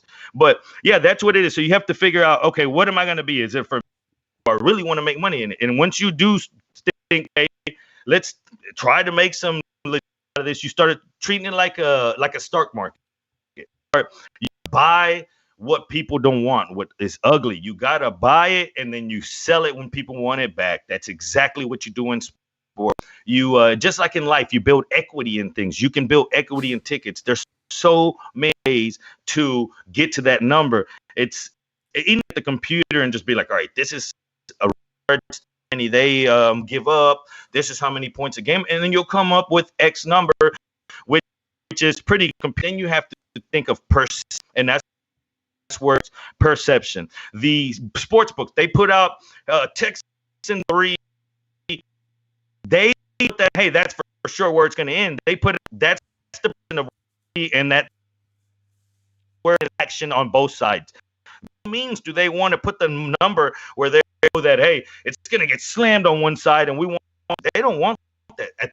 The goal of is to have action on sides so they could it's minus 110, 100.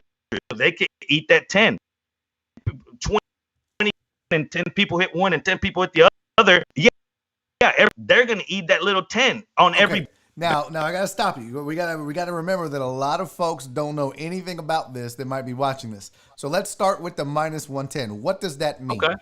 Okay. Whenever you get, there's different options. So then a line is a projected number that the odds makers come up. So let's say Patriots -7 at home versus the Texans. So whenever you're not at work at the telling your friend, man, I bet the Texans Patriots, I'm sure, but by how much? That's where that spread comes into play. Spreads in play. Now you tell yourself, is that line right? Do I want to take -7? Will the Patriots beat the Texans by more than 7? Or +7? Will they lose in 7? Money there. But either which way, it's a straight bet, and it costs -110. When you see a minus number, that means you have to put -110, $1.10 or every 100, however you want. If that number climbs -130, that means they're that much bigger of a favorite. -130, every $1.30 100. So keeping that in mind, so no matter what, say Barry and I, Sportsbook, we're like, Patriots, they're about to run them over. We're taking the Patriots for $110 each to win 100. Now the next two guys walk in and they bet on the Texans and they do the same thing. So if one side wins and the other, they're gonna collect the money. But what's left? That -10. That's all they're trying to collect. That's why number fluctuates. Why it doesn't just get released at 3 and it stays at 3, because if people start betting Patriots minus Patriots, somebody to bet on the Texans. So they're like, hey, we're not going to give you 7. We're going to give you 9. And all of a sudden, Texans bettors like 9. I'm going to have more coming on the Texans to level out. Let's call it, because by no means do they want that kickoff too heavy on one side. They're not in this to gamble. We're the gamblers. They're the ones just in there to write they're straight making profit. So what happens is you're basically paying $10 to place the bet. If it's -110 and you take the Patriots and you give the 7 points, you go in and you put $110 down, and you're going to get $100 back. So your winnings is $90 if you won the bet, right? So you paid $10 for the right or the privilege to make that bet and gamble that money. Exactly, and that's how they're making their money. They're getting that little 110. And on the other end, a lot of people think the money comes from winning and losing. I would have assumed that it'll be comes there from for that. A bunch of suckers that are betting and losing a bunch of money, but it's not. It's almost like it's just a betting tax where no matter what you bet, you're going to pay a tax on it. Whether you won or lost, you're either going to lose everything or you're going to pay $10 if you won. Exactly. The beat theirs regardless. So now I say perception. That number's released.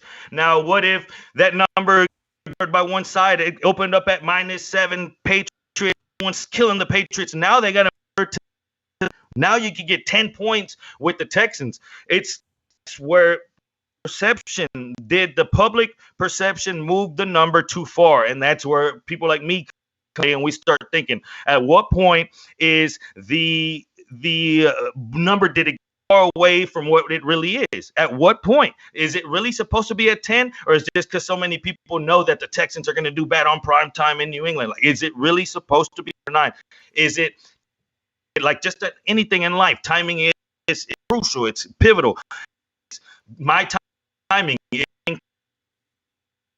on the timing of your bet, because you say is on a Monday and the game's on Sunday night. That's a lot of days in between. Is that number going to get off the 7 in my favor, or is it going to go against me? Do I need now? What is the perception of the public? They going to come in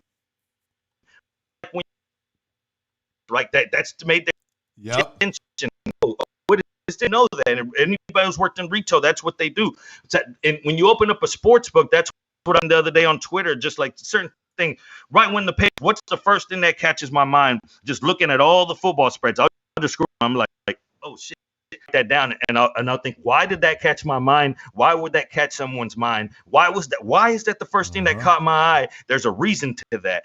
truth and what's not, and what are people going to believe. And once you start thinking of it like that, you don't even care about the teams. You just start thinking, what are people going to believe, and where's this going to go? Because I know, how wrong is it? And it's a game inside the game, man. And once you start like that, everything changes. But it took me a long time to be like, man, even like, yeah, that's just pride, man. Just thinking like, I know this shit, man. I know it, and it took me thousands of dollars, man, to lose. That's a tough lesson to learn. It's an expensive education in gambling, right? Now let's talk a little bit about, before we get into, because you have a specific system that you use. I think every gambler that has a spreadsheet of some sort, or some sort of way that they figure out where the number is, where the number should be, and what they would want to bet on it. But let's talk for a minute before we get into that. Since we're talking money and new gamblers, talk a little bit about managing bankroll and expectations, because that's something that I think people don't focus on enough. Is you have to, it's kind of like when you go to the casino, you're like, all right, I'm going to lose $100 and then I'm out. But what if you won 300? Are you still going to say, okay, I won 300 off the rip, then I lost 100? Is that when you're out? Or are you going to have to be minus 100 before you leave? Talk about, when it comes to gambling, what should new players or folks that just aren't good at it, how should they be thinking about managing their bankroll? There's two types of bettors: flat bettors, and then flat bettors mean same exit on every game, no matter what. Unit bettors, or like me, for example, I have a 1 through 5 scale is my bigger game. On that, 1 being, hey, I got a little read on it. So, all you have to do to 354%, just easy for her, okay? Because you have to be in this. Keep in mind, though, if you're on the other side, it gets dangerous, because what if you're losing your 5 units? You'll never scale out.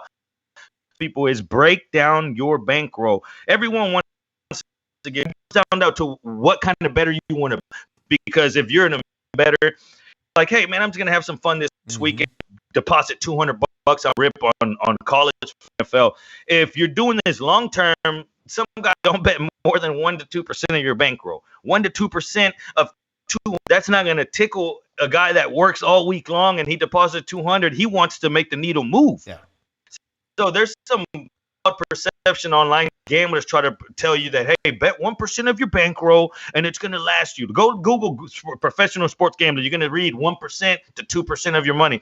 Cool. If you got 10,000, yeah, $100 bets, but who's really sitting on 10,000 of exclusive gambling money that you're only using for gambling? Very many people. No. And that's where you find the trick, the trick in this, because you win money, man. I can't tell you, in my coming up, you would win in the book on 20 before you even got it. You're hanging out with your boys on Sunday, like ass, whatnot, and that money.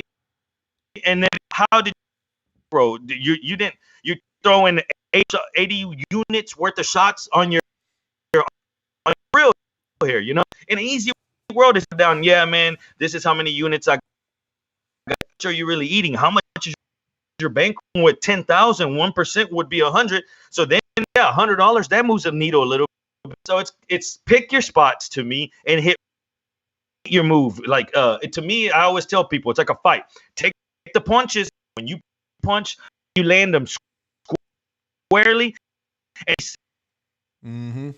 it's a new reset. Let's keep going. That way you don't get, because in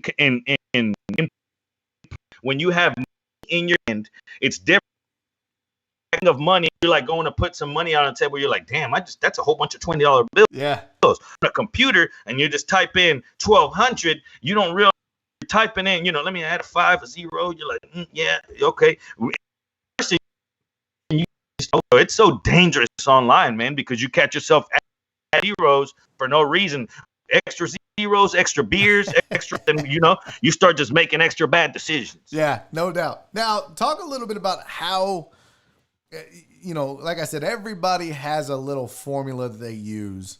And I'm not asking you for your formula, but how can someone begin to develop their own formula or system if that's something they want to do? Like, for example, when I did it, I tried to get as close. I basically what you talked about in the beginning, where people look at the box scores and the predictions, and I used laws of average, right? Which was what I was using to come up with my numbers, and I was getting about I was in the neighborhood of 55 to 60%, and I would do all 16 games, or I would do all 8 games or whatever, 16 teams, but I would 16 games.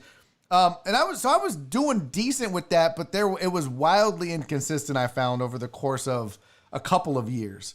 So, I wasn't taking it into account weather necessarily. I would look at injuries, but other than that, I was just using straight numbers.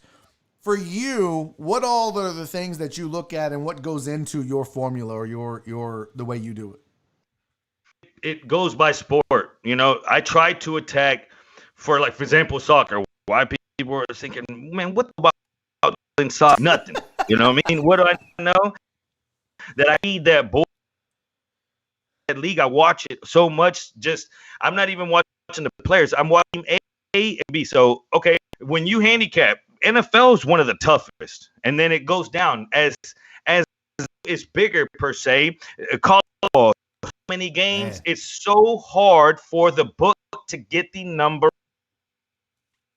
Single, smaller the slate, the easy that it's like in a daycare. It's easier. These 8 kids, once it's college football and there's 50 of them, which one of these kids is acting up, right? So then that's how the bad kid gets away with a bad line, and then that's how you got to treat them. They're hiding out. In football, it's hard. All the numbers are getting hammered, or especially the primetime games, because by then everyone's waiting for that Monday night game.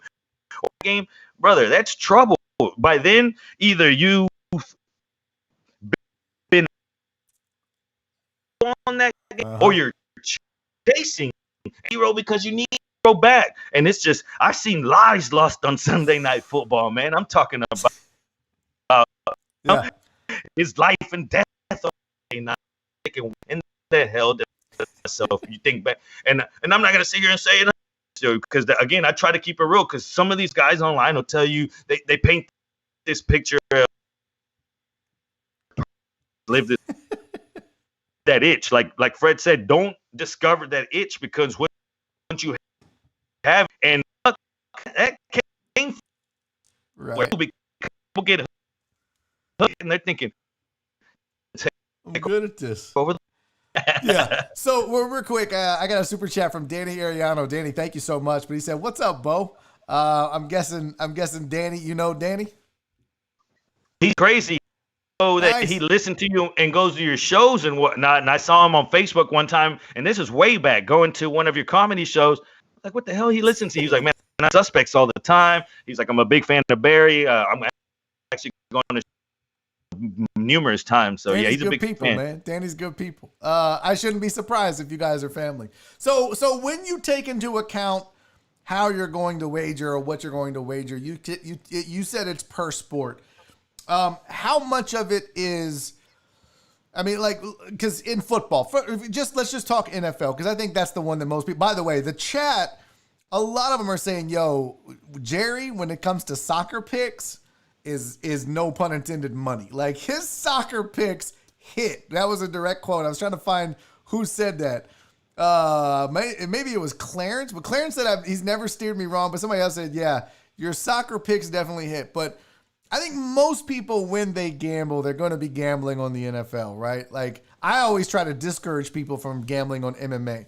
I feel like of all the sports, it might be the most hard to predict, because I always say everybody has a button and anyone can be knocked out on accident, or you've got weight cuts. You don't know how that affects people. There's some unknowns in the sport that make it where I wouldn't lay a single penny on it, but people love to bet on it. But what in the NFL, what are the top 3 things you consider before choosing how you're going to bet on a team, or on a game, I should say?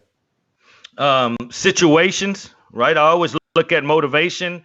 If it's early in it's everyone, but let's say you're motivated down spots. Where's the team mentally? Of course, in situation, but to me, where I build it from the inside out.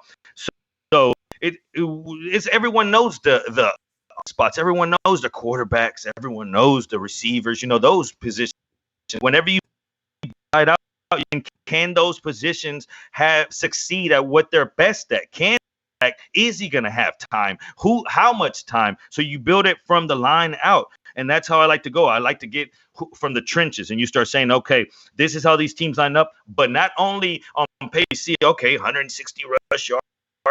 You say against offensive and defensive coach and whoever's making the calls, and you look at trends against those specific teams, specific situations, and that's when you start getting to you'll be amazed. It's like your eyes light up whenever you start really finding numbers. Oh, he played these two coordinators have gone at it, and he always goes easy on them. Or you'll find that mentor to teacher to student. Now the student, how would you treat that man? If you're the student, would you kind of show them up from you? You're going to start throwing that into, okay, well, let's see how these teams play. Okay, that first, it's their path to victory. Another one, you say, give me a few things. Path to victory. So when the spread's out there and it's like 50 over under minus whatever, and then you look at the team total, say, what's the path to victory for that team? How's that team going to make that happen? Run the ball well. They run the ball. It's win. Why? That prediction. That's the team that they did it so well against. Well, let's look at what position there was. So you have to peel back, man. You have to go back and say, in that game, like they ran the hell out of the ball last 2 weeks, but those teams were coming off a bye week, going into a divisional game, and then those two coordinators, they taught together, they coached together. It's just so many things that once you find that one thing, though, you look, all right, and put things match up, and then you go to those numbers that you've had, and then you look at them and you're saying that number is wrong or it's right, and that's when you start circling. Start circling. That's a lot of goddamn work, Jerry. I mean, you just talked about, offensive line first, and then how are they going to do what they do, and then you start at the line and work your way out, and the path to, and I'm like, watching every game, and I mean, look, I had to. We watched a lot of games. We watch a lot of games just doing sports talk, right? Like it's our job.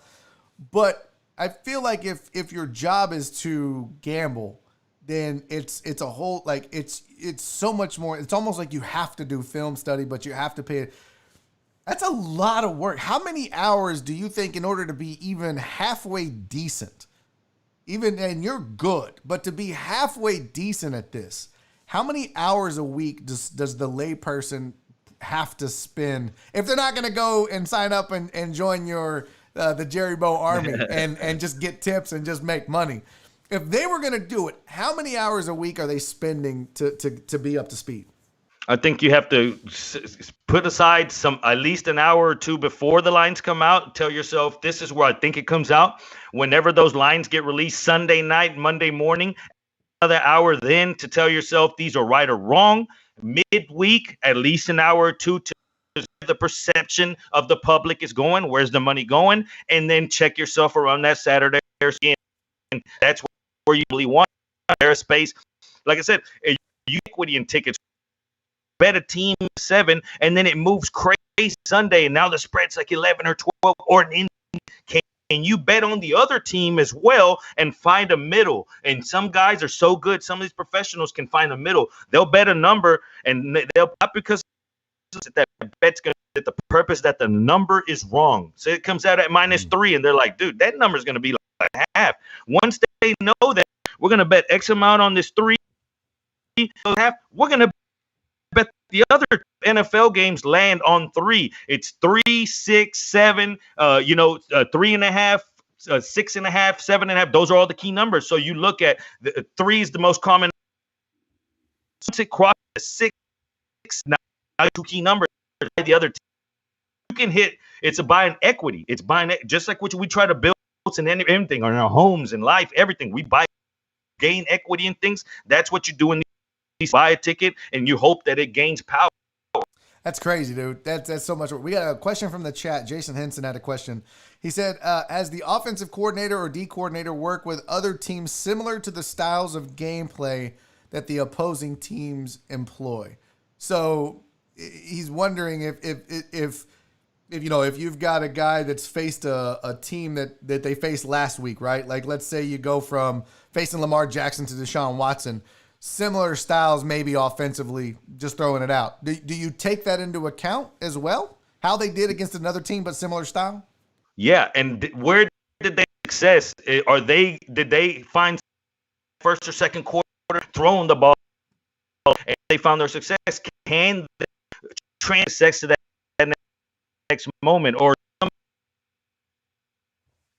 hey, does that team know each other better? How do you treat that situation? If they just saw each other, how do you treat that? And you say, where they have success, like they fell off, they prohibit. And can they stop that from happening again where they lost that game? And you ask yourself, okay, when did it happen? Did one team?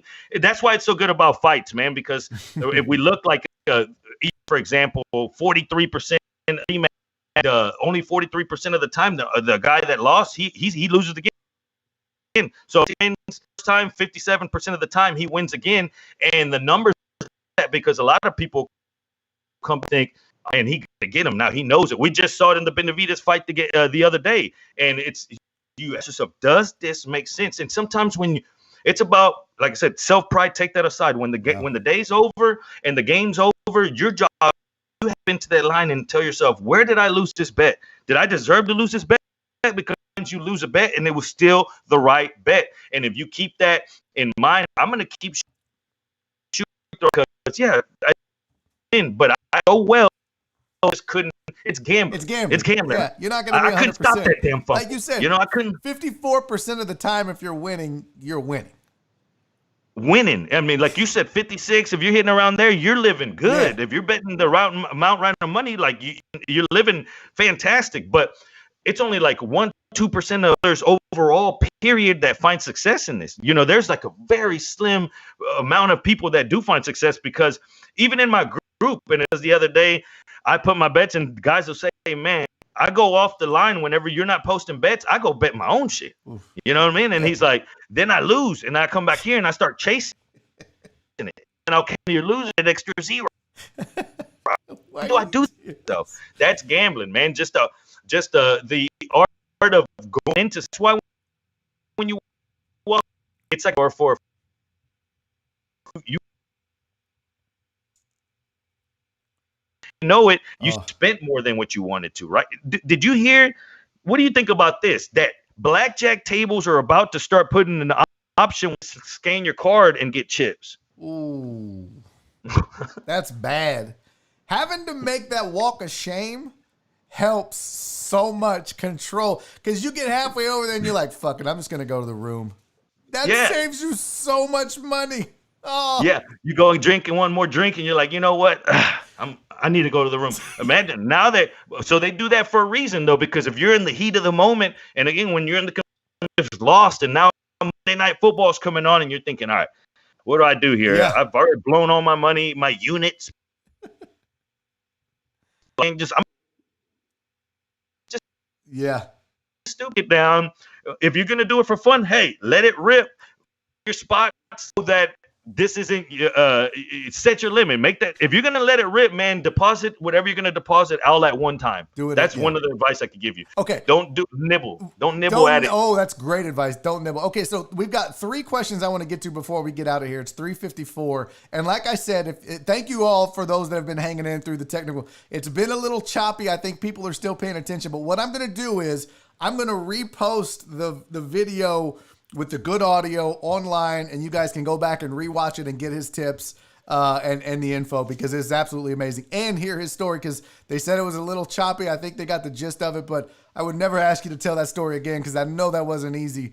But I want people to be able to hear the story, because I think it's a wonderful story of positivity in the end. So I'm going to make sure that we get this online again. But let me get to these questions before we got to get out of here. Virginia Buttonweed had a question. He said, home field advantage is generally worth 3 points in the NFL with fans. What will it be worth without fans? Travel is something to play. It's just scary times right now with COVID gambling, man. I'm going to do, you know what I mean? Yeah. To be honest with you, early in the week, what he bet early in the week, and one of the cake goes out Saturday, or questionable COVID. It happened when we see the injury report. The first thing to say questionable COVID is the line's gonna drop. So I think there's so much that it's gonna fluctuate. This is gonna be scary for all. That 3-number man, again, that's perceived, because you're gonna tell me that the Houston Texans, right here off 6'10" is worth 3 that Foxborough is in December. Hell no, right? So or Lambeau in December. Yeah, come on. It's that they don't even get here until halftime in Houston. Come on. Vanilla Ice is coming out, make it 3.5. That's all right. Zach Popkin had a question for you. It's a long one, but he said, can you talk about the culture of #gambling Twitter and how it's changed betting? I've found you can get all the info you need from following smart cappers like yourself and Diehard MMA Pod for MMA. But he just wants your thoughts on gambling. On how has Twitter changed the culture of gambling? There's a gambling, man, that it came. It's hashtag you look dangerous at the same time. You have a bunch of little kids behind accounts with nobody to hold accountable, and they hold accounts. So what happens? 10 accounts I'm on bet, 10 accounts I put on the other. These 10 accounts are gonna get shine, and there's so much money in this, Barry. Like, people pay you for your advice, and it's so dangerous because you don't know who's on the other side of the computer. Now, what has it done in man? Some there's out there. There's people that put it into it, and they'll at least guide you in your head to. You haven't seen things that you wouldn't like. Why is he looking at the game? Let me go look at why he's even mentioning that. And when you start digging into that, it makes sense. So in a sense, it opens your eyes to things that you didn't think, because in gambling, you're so hard-headed that you're like, man, this is my game. This is what I'm going to do. And you miss out on what you want. Get the ugly girl. She needs love too in the gambling world. Dude, this was, technical issues aside, this was absolutely amazing. Everybody's asking me, please have him back. Will you come back? Can we do this again? Because I feel like you and I could sit here and go back and forth. I could ask questions and you can answer them. We could probably fill hours and hours and hours doing this. Plus, we got sports coming up, so we need to do this again. Jerry, will you come back? I would love to come back, man. Anytime you just bet this day on, no and pun intended. Now, how can they sign up for your list? How can they, because the chat has vouched. People that are on your list, that are in your community, have vouched and said, look, he's legit, he's good. How can the folks that haven't signed up yet go and join the Jerry Bow Army? Like I tell people, your money, books money. So this is what you're doing. There you go. You're going to follow me first, and you're going to get these free picks, and you're going to quietly build it up. You don't even have to say hello yet. You're just going to leave that money in your pocket. Eventually, you're going to reach in your pocket, and that money's not even going to fold no more. It's so big. That's when you hit me up. You say, Bo, I want to take the next step. You have a little money down. That's what we're going to talk. Okay, so how do they follow you? What's the Twitter? What's the handle? No, make sure I've been suspended. I've been Twitter many times. They're trying to hold me back, but make sure everybody knows.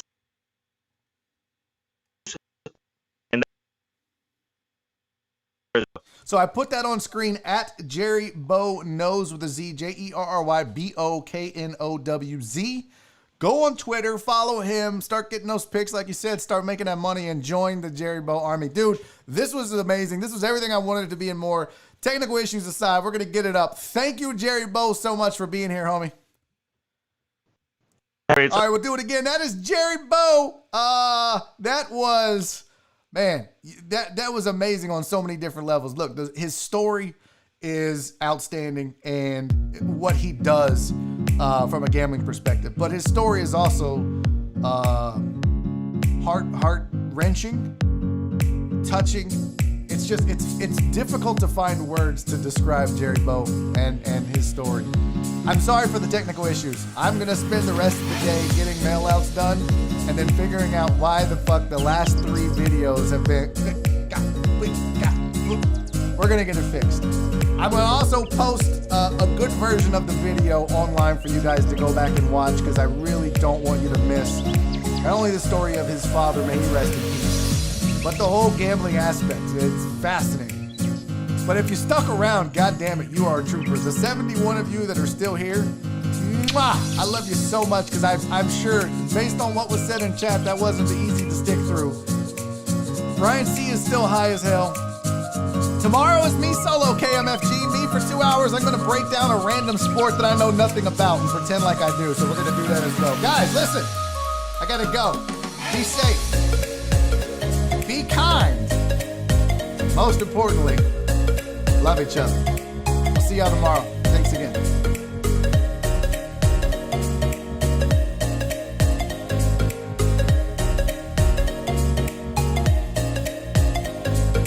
Daddy's making a YouTube video!